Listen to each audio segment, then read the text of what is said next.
నేను నీ ప్రాణం తీస్తా అన్నోడిని నమ్మొచ్చేమో కానీ నువ్వే నా ప్రాణం అన్నోడిని నమ్మలేము. ఈ రోజుల్లో అందరూ కలిసి ఒకడిని మంచోడు అనాలి అంటే వాడు ఖచ్చితంగా చచ్చిపోయి ఉండాలి.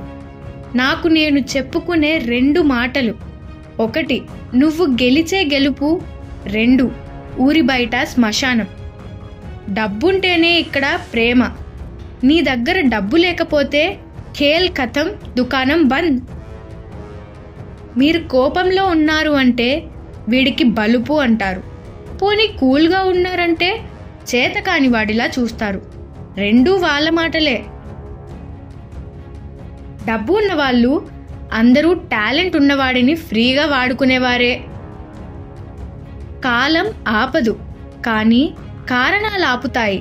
అందుకే అంతగా ఏ కారణానికి విలువ ఇవ్వకు. అనుకున్నది జరగకపోతే మనకు రాత్రులు నిద్ర పట్టదే మరి. అనుకున్నది జరిగినోళ్ళ వెనుక ఎన్ని నిద్రలేని రాత్రులు ఉన్నాయో. నువ్వు ధైర్యంగా ఏదైనా వదిలేస్తావో అక్కడే మీకు కొత్తగా ఇంకొకటి దొరుకుతుంది.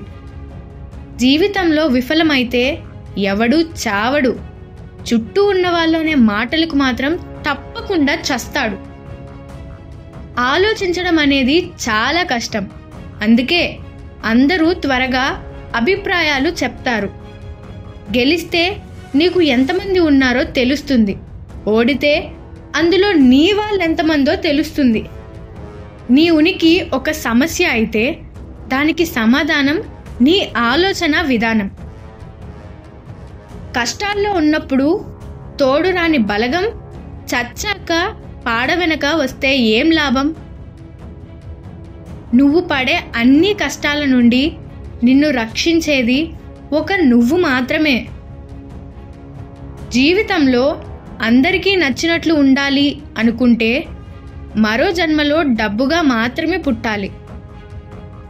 అబద్ధం, మోసం వినడానికి చిన్న పదాలు, చెప్పడానికి కొన్ని క్షణాలే, కానీ వీటికి బలయ్యేవి మాత్రమే ఎన్నో జీవితాలు. వెళ్ళిపోయేది ఏదైనా అవని, ఏదో ఒకటి నేర్పించే వెళ్తుంది. తగిలిన గాయాలు, జరిగిన అవమానాలు, పడిన బాధలు ఎప్పటికీ మర్చిపోలేము. నీకు ఎన్ని అవమానాలు జరుగుతున్నా నువ్వు ఇష్టపడేవారు మౌనంగా ఉన్నారు అంటే వారు నీ వారు కారు అని అర్థం.